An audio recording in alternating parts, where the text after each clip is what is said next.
make minestra di fagioli, all you'll need is some pre-cooked cranberry beans.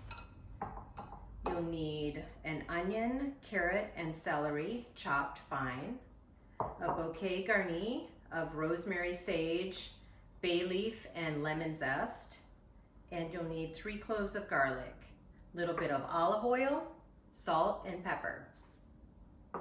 We'll start by adding olive oil to our pan, probably about 2 to 3 tablespoons.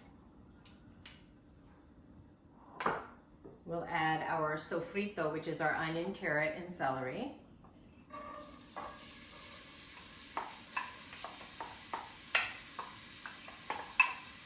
And our 3 cloves of garlic. Just gonna stir that and saute that until it's nice and tender. Once it starts to sizzle, you'll want to turn it down a little bit and just let it cook until it's tender. Okay, so this has been gently sauteing for about, I would say, 7 minutes now. And as you can see, the onions are a little bit transparent, and it's really lightly frying. In fact, this is called a sofrito, and it comes from the root word of soffriggere, which means to gently fry. So as you can see there, you can see the oil, all the water from the vegetables has evaporated. And so to prevent it from caramelizing, which is important, before it's finished cooking, you can add a little bit of water to it, maybe just a couple tablespoons, and that'll help it to cook, to finish cooking until it's nice and tender. So that's a really, really important step. Take time with that step. Make sure it's completely tender. All the vegetables are tender before you add the beans. Sofrito has been cooking for about 10 minutes now.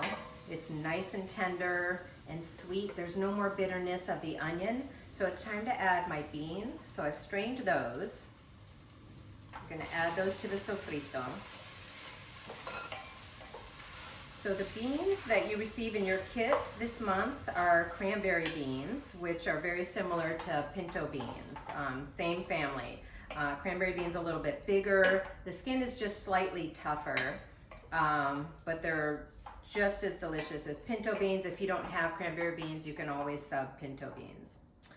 So to cook them properly, I soak them overnight and then cook them in just plain water with a little bit of garlic, whole cloves of garlic, until it's nice and tender. And then I add salt at the very end. Adding salt too soon can make the outer skin a little bit tough. So salt at the end. Okay, so I'm gonna turn my heat up just a little bit. Okay, so I just wanna toss the beans in the sofrito. As you can see, they're already breaking up and getting nice and tender, which is the ultimate goal. After they've sauteed within the sofrito for about a minute, I'm gonna go ahead and add some liquid back to my pan.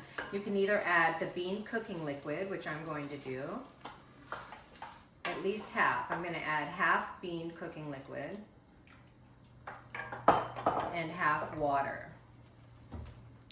If you wanted to, you could also add some stock, but I haven't found it to be necessary. I learned this recipe from my mother-in-law, and she always added water. Okay, and then the last addition is this bouquet garni of rosemary, sage, bay leaf, and lemon. And I like to tie mine up with kitchen twine so that the rosemary needles don't get lost in the soup. It's not very pleasant to bite into a rosemary needle. So I just tie that up.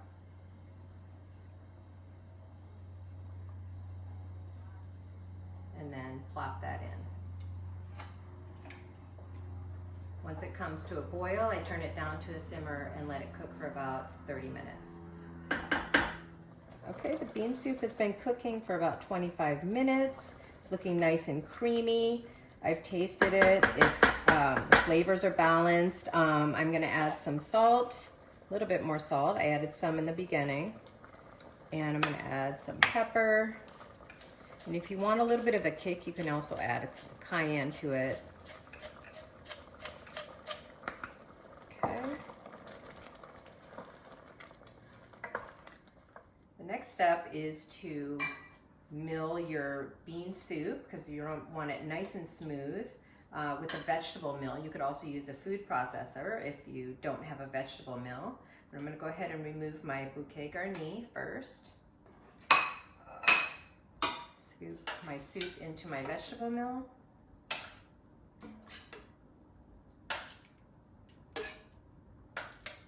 Just go ahead and puree that.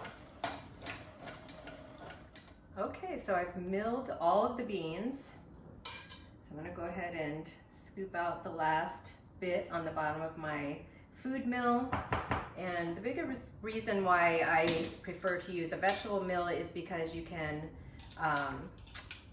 sieve out all of the skins, which tend to be a little bit on the tougher side. And then I leave also, just for texture, I'll leave probably about a half a cup of whole beans in the pot. Add my beans. Bean soup back to the pot. Give it a stir. And then taste it for salt. Needs just a pinch more. So rich. Pinch more salt, and also a little bit of olive oil, a little bit of fresh olive oil. Stir that in.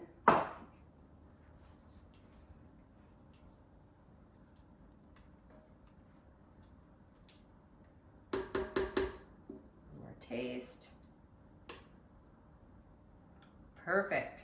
Okay, so now I'll plate up. So you can see the consistency. This is great. If your soup cooks down a little bit too much, you can add some water back to it, which I did to get my desired consistency. It just looks beautiful, creamy. It's delicious, it's hearty, and very, very simple to make.